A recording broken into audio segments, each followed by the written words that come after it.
Welcome back. We're going to continue going through our Fire Academy series here, utilizing South Metro Fire Rescue's channel here. So if you haven't, make sure you come in and you subscribe to their YouTube channel. They have a lot of great content. So let's just quickly jump into the video here.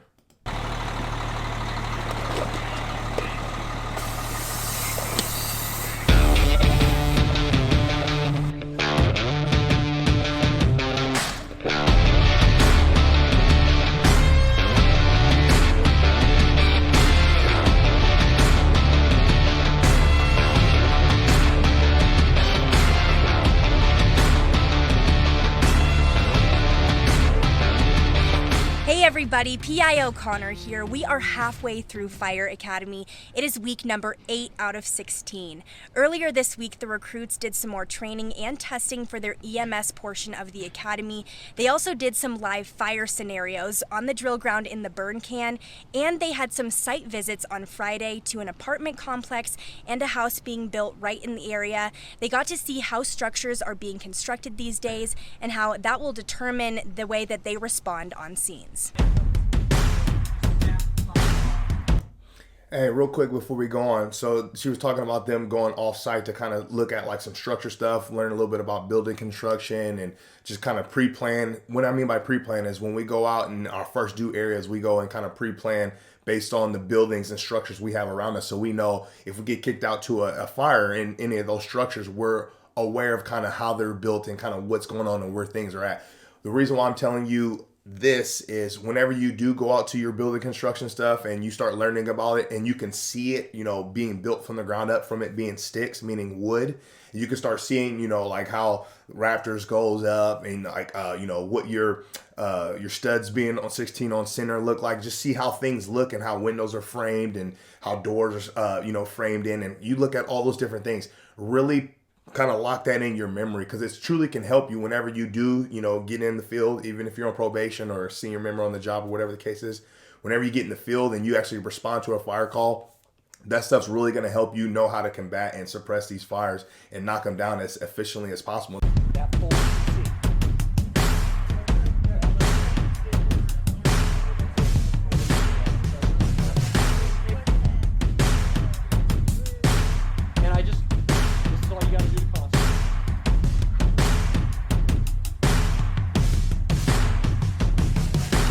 Today they got to get back onto the drill ground into the burn can.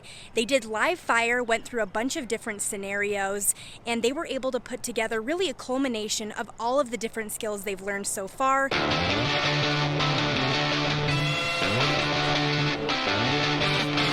I'm Kevin Dickhausen. I'm an engineer at Station 33. They've done all of these exercises in separate little stations, but now they're bringing it all together. When they bring it all together, that brings them into the real life ring of actually doing the burns when it comes to a residential fire, a commercial fire, or multifamily structure fire. Everything they've learned, the pulling the hose, the talking on the radio, doing the 360 and understanding where the fire is and where it's going, all of that is brought today, and that's what they're doing today. Is they're putting all of that into action. So just like I've told you, whenever we were going through this Fire Academy series, even from week 1, I was telling you how, when you get in there as a new fire recruit, things are going to be very overwhelming because there's so much there's going to be so many moving parts. There's a lot you're going to have to learn as a new, fire recruit. And I was telling you how they break things down literally piece by piece, and it may be super monotonous and super repetitive, but it's done like that for a reason. So whenever you do come through these full, as we call them, evolutions, and it's simulated in a real world experience, then that's kind of when you kind of piece together everything. And the reason why they break things down is obviously so you can get comfortable with utilizing, certain equipment, and you get comfortable with the skills, so then it becomes second nature, like brushing your teeth. So whenever you do, respond to a simulated, fire, for instance, there's really not much thinking. You kind of already know what you're doing. All, your brothers and sisters know their task, and they're going to go execute their task. So you guys have a successful evolution.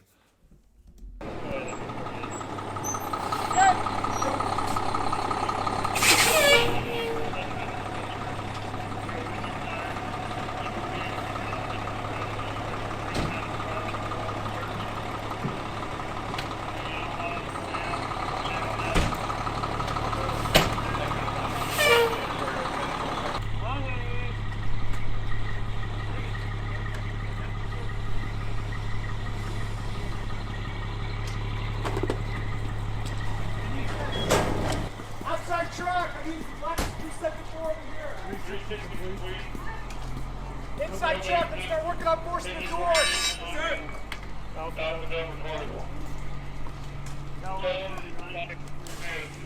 Force the door, go in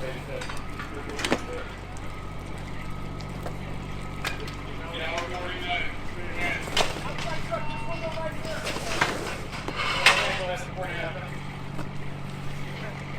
Tower 49, one-year crew, Alpha, primary exertion, Bravo,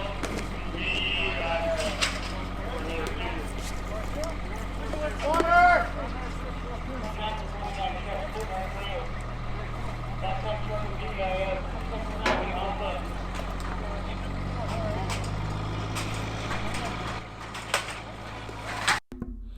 So as you can see, everyone's doing something. You got a crew here working on, force entry on this door.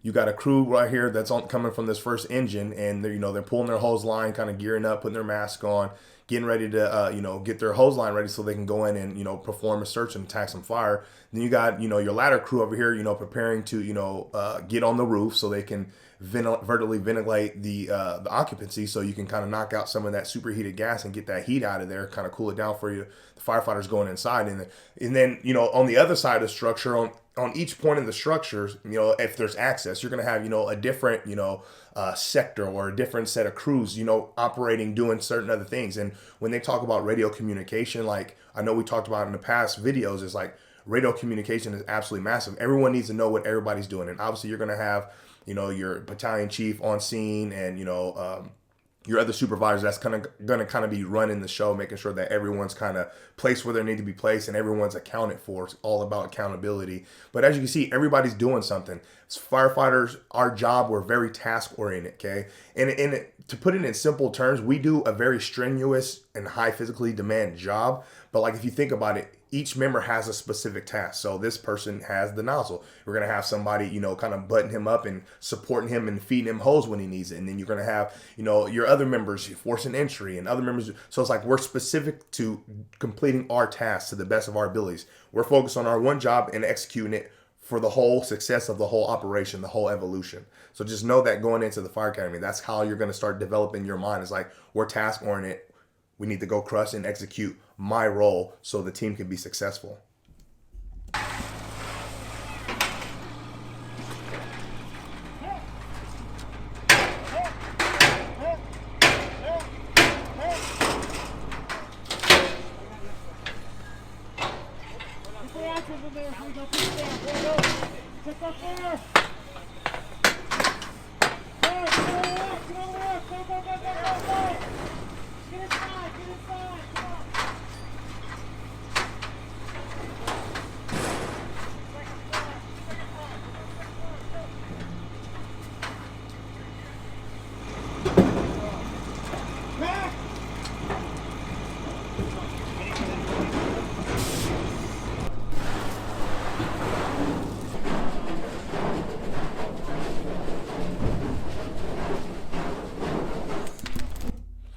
Let me go back here real quick. There was because I talked to you guys about this challenging job of trying to get this hose line, making sure that it's not kinking up around doors and stuff. Let me see if I can get it.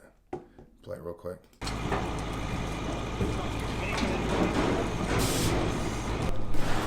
Okay, right here. So I just wanted to give you a visual here. So they're, depending on the occupancy that you guys are going to be, going in, and whether it's in the real world on the job or through your fire academy, the person that's going to be managing this hose line, like supporting the nozzleman, this is what I'm talking about. Like, so say this door wasn't propped open by these recruits, and, hats off to them for propping this open, but say it wasn't propped open, this door slammed on this hose line and it was able to, kink it enough to where it's not delivering the proper amount of flow of water to, the fire crew inside. That can be very problematic.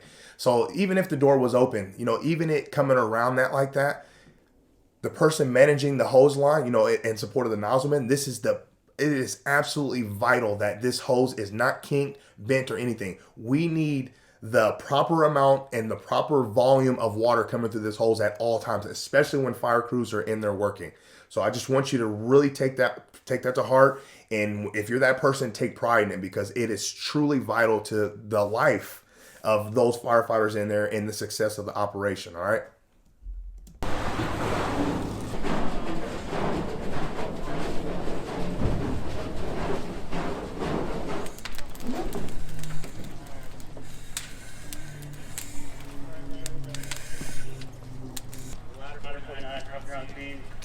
You guys all in the second floor. Get reports to the victim trapped on floor 2.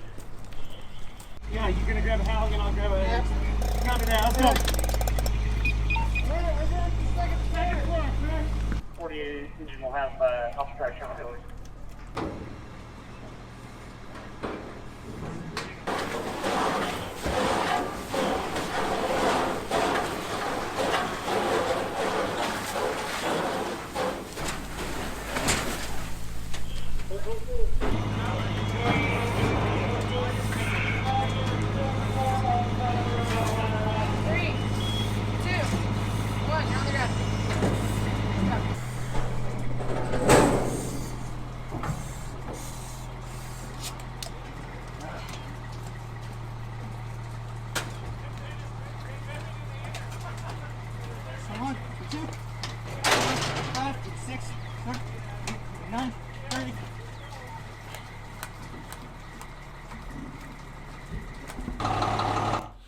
So I want to talk about that for a second because this is something that I personally never had to. I've never actually drugged like a human life outside of a structure on fire throughout my time in the job. But I've had fire academy brothers and sisters that have, deceased patients and actual live and viable patients as well. And just based on their testimony that they gave me, and just my experience as a firefighter EMT alone, when it comes to a real world evolution or a real world structural fire, we'll have EMS crews there. You'll have other fire crews there, and most of them are, if not all of them, are going to be medically or EMS capable, whether they're EMTs or paramedics or whatever the case is. But what I'm trying to get you to see here is obviously they're simulating, hey, they're bringing this victim out and they're working this victim, right? Trying to resuscitate this victim with some CPR here, or continuous chest compressions or whatever the case is. So they're doing that. But typically, if you're the firefighter that was in there working, this is per how we worked out in the valley in Arizona. It's like you would pull the victim out, and then you would pretty much take this victim to support. So you would have like ambo crews that come over and help, or standby fire crews that can come by and take the patient and take care of them medically. That way you kind of, whether you're going back in to work some more, or you guys are kind of off and you guys are being rotated off with a new crew going in, and you guys go kind of rehab, drink some water, get your air tanks filled so you can get ready to go back and work. Everyone's going to have a role and you're going to have support, but it's cool to see that, they're doing this, because there may be times in your career, if this is how your department operates, that you may be pulling your victim out and you may be working your victim, or you may be working your victim until your support does come. But just know, the communication is going to be there. You found a victim. As they know you found a victim, they know who you are. They know what portable radio it is. They know where you are in relation to, obviously, you telling them where you are in the building. So they're going to start planning ahead, like the chiefs and your supervisors are going to start planning ahead and make sure you have crew members there, AMBOs, other departments there, or other fire crews there to support you, to where you do pull the victim out, you pass them off to them because they're 100% ready to go medically to support and aid this patient. So I just kind of wanted to throw that out there.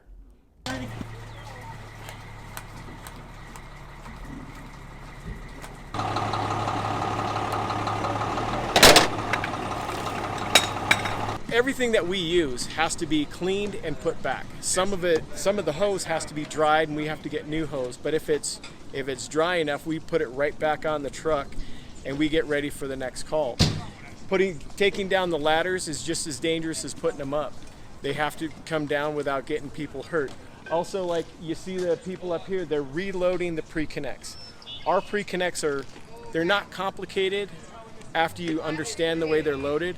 But the first few times that they've been loading them, they are complicated. So they have to get those reps in there so they know exactly what they're doing each and every time.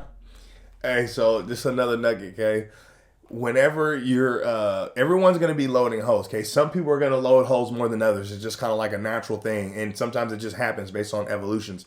But whenever your fire academy is learning how to load this hose, make sure you know how to load this hose, because I'm telling you, I don't know if it's every fire academy, but I'm surprised. I wouldn't be surprised if it's a majority of fire academies. There's typically someone or some group of people that don't know what they're doing.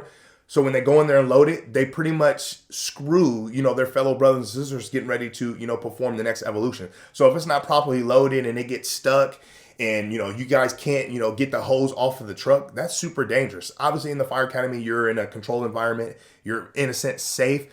But if that's habits that you're practicing and you carry that on into the field, that's absolutely life-threatening. It's dangerous.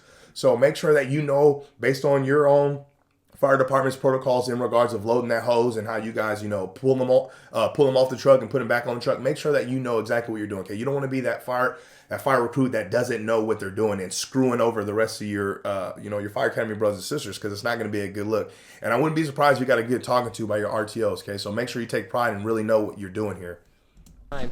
Because if you load that hose incorrectly, it's not going to come off correctly, and then it's going to tie up into a knot. So that's why it's really important to rehab these trucks and get everything put back the way it is. And that includes taking care of themselves, their PPE, their SCBAs, their mask. All of that stuff needs to be rehabbed each and every time after each fire.